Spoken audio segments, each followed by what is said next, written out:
Being a single mom is hard. But what's harder is being a single mom who had to deal with an extreme haunting within her home. This was a terrifying reality for a woman named Doris Bither, and we need to talk about it.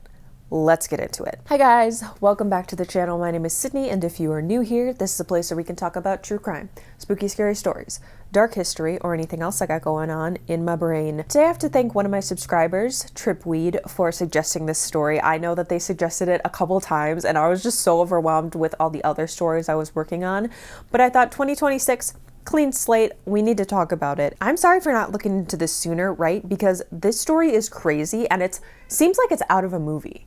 And they actually did make a movie on this case. I'll talk about it later, but I feel like it just gets lost in the mix of the more popular hauntings that we know about. Of course, like Ed and Lorraine Warren, all of their stories go crazy, but Doris's story is just as wild as anyone else's. So let's talk about it. I'm excited. Not much is known about Doris Bither's childhood, except for the fact that she and her family moved to California when she was 10, and that throughout much of her young life, she suffered a lot of trauma and abuse. Fast forward to the 1970s, Doris is now in her 30s and is a single mom to 4 young children. She had by this point been through a few failed abusive relationships, and she was currently struggling with drug abuse, mental health issues, and alcoholism. Doris and her children ended up moving to a home at 11547 Braddock Road in Culver City, California in 1974. It was a quaint, unassuming 3-bedroom home, and it didn't stand out at all from the rest of the houses on the street. But what happened inside the home is terrifying and almost too creepy to believe. Soon after moving and getting settled within the house, Doris heard a knock on the door one day, opened the door, and saw a Hispanic woman standing in front of her, somebody who she had never seen before, and she had a warning for her and her family. She told Doris that the resident was haunted, filled with evil, and that they had to leave immediately. Doris was obviously a little bit spooked by this whole situation, but they had just bought this house. They weren't gonna just move out because some lady told them to, So they just went on with their lives. Before long, though, whatever was staying in this house with them began to show itself. Doris and the children described seeing apparitions walking throughout the home. They described them as human-like, but they were very hazy, almost see-through, and they could never make out their faces. That was just the tip of the iceberg, though, because before long, Doris was being beaten, scratched, and thrown across the room by this entity in the presence of her children. It wasn't just her imagining things. Her children were literally seeing her being just beat up by ghosts. Not only that, but these attacks left visible bruises and marks on her body. But the children, although they witnessed some of these things, they were not safe, right? They would also be bitten, pushed, and scratched by whatever was in this house. But worst of all, Doris claimed that she was being sexually abused by 3 entities. She claimed that the 2 smaller entities would hold her down while the larger one inflicted this abuse on her. It was very clear to Doris that her family was in danger. But what could she do, right? Call the police on a ghost? That's not a thing, right? So she was just kind of suffering in silence. Enter to the scene Carrie Gaynor and Barry Taff. Carrie and Barry, which is so cute, they were meant to be together. These guys were UCLA students, and they were actually a part of the parapsychology lab on campus. One fateful day in August of 1974, Doris overheard Carrie and Barry talking about the paranormal at a local bookstore, and she felt like this was her chance to maybe get some help. Doris told her story and pleaded for the men to help, and they agreed. So soon the men were pulling up to the home on Braddock Drive to see what was going on with all of these paranormal encounters that Doris was allegedly having. The men brought a 16-page questionnaire for Doris to fill out, which she refused to do, even simple things like what her age was. She was just refusing flat out to cooperate, really, which was kind of weird since she was asking for their help. Barry and Carrie described the home as being unkempt, a little dirty. As the men looked around, they started to think that maybe Doris was just a mentally ill woman that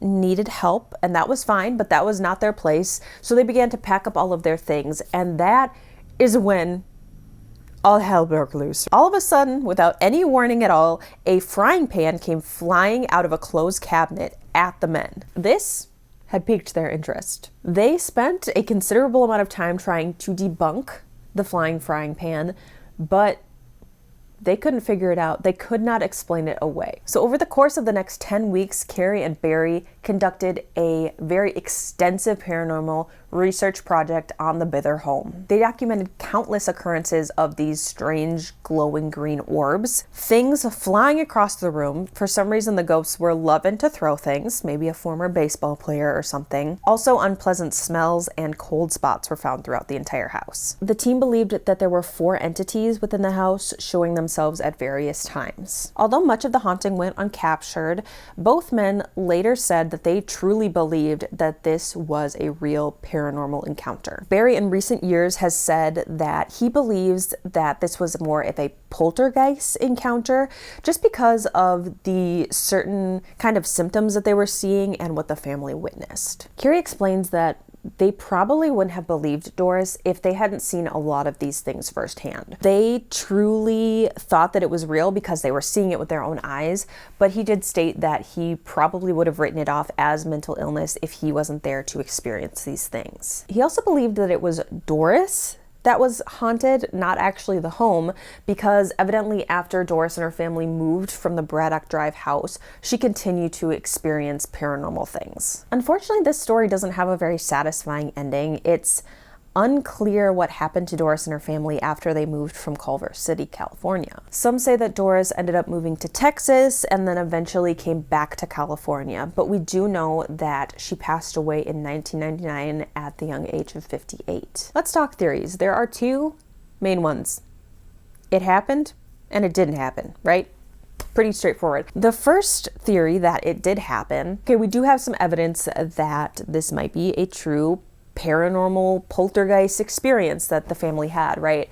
We have accounts from Doris, Carrie, and Barry saying that they all saw these strange things happening at the home. There are also 2 pretty convincing pictures taken at the Bither home that show these floating orbs that the 2 guys were talking about. Then there's the fact that 2 people, Carrie and Barry, they were unrelated to the family. They really had nothing to gain from this that I could see. They were pretty convinced that this was a haunting. So to me, that's like pretty strong evidence, I guess, if you have outside parties that are confirming that they are seeing paranormal things as well. And while they could be playing along for clout or fame, it seems like through the interviews that I've seen with them, they seem pretty genuine. They seem pretty convinced that Doris and her family went through all this shit. Let's say that the theory is true, right? That this is a genuine haunting. How did it start? What was the catalyst for all of it? According to her son, she would mix drugs and alcohol and then hold seances. That doesn't seem like a good combo. You know what I'm saying? It seems like a good way to piss off a ghost. I mean, if you're crossfaded and you're just like, hey, fuck you, you know what I mean? Like, you say stupid shit when you're drunk and when you're high. Put those together, you might piss off a ghost real easy. Some believe that she may have contacted the wrong spirit that then attached to her and caused all of this turmoil for her and her family. I think that that's really interesting. I think when we hear a lot about hauntings and stuff, like, it does have to do with Ouija boards, contacting people that do not want to be contacted, and they see it as an opportunity to just latch themselves onto an unsuspecting victim. Okay, and the second theory is obviously that this haunting was not real. And the biggest thing to support that is that Doris was mentally unstable, was an alcoholic, and was doing drugs. This is interesting because I think I would believe this theory more if she was the only one experiencing all of these things, right? But her children had visible marks, they were beaten, scratched, all that jazz. And also Carrie, Barry, and their team also saw a lot of these paranormal things. Now, I did do a video about the Chundawat family where you kind of have like a delusion shared by a lot of people. Could it have been a shared delusion? Maybe, but it just seems like there are too many parties that are not super close to each other. Like, Carrie and Barry really were just some like college dudes off the street. I don't see them like going into this shared delusion that easily. That's just me. At the end of the day, who really knows? It's always going to be skeptics versus believers. And I think it's hard in this case because it happened so long ago. There's not a lot of evidence happening, not a lot of things to go off of, but it truly seems like Dorothy was being tormented by something, whether it was in her head mentally or spirits. She was going through it, you know, and being a single mom of four children. Can you imagine? Like, that alone, like, and a spirit. That's a lot. I'd be like, spirit, if you're going to stay in this house, can you at least do a goddamn dish?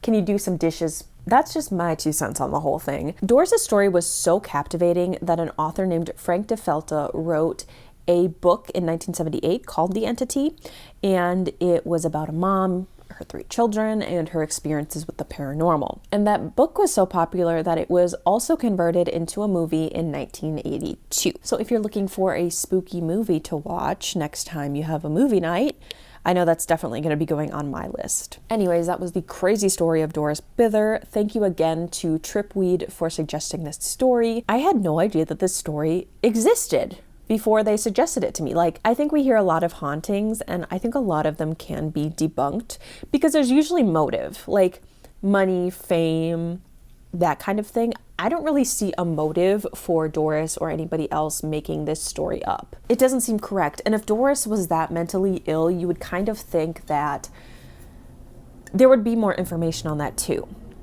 But there is just not. And I don't know, Doris's story is just so interesting to me. But yeah, that is the story of Doris Bither. That is a crazy tale. I don't really know what side to take. I don't know if it was fake or real. And I know that's kind of a cop-out, but I really can't decide. I'm leaning more towards the mental illness thing, but also I don't know. I don't know, the fact she was playing with a Ouija board, doing seances. I don't think she really knew what she was messing with. It just, I don't know, creepy. That's what I gotta say about that. Creepy. But yeah, I hope that you guys enjoyed this short little video. It's been a while since we talked about a spirit, a ghostly ghoul, and I love these videos more than any. I think they're so fun to talk about. I love trying to figure out like if it's real or if it's fake. But yeah, I really hope that you guys enjoyed today's video. If you did, feel free to like, comment, subscribe if you want to see more content like this. Drop any suggestions you have below. Anyways, I hope that you guys have a great rest of your day. Please, please, please be safe out there. The world is scary right now. Protect your friends, protect your family, protect your loved ones, stay informed. I am sending each and every one of you good, safe vibes. All right?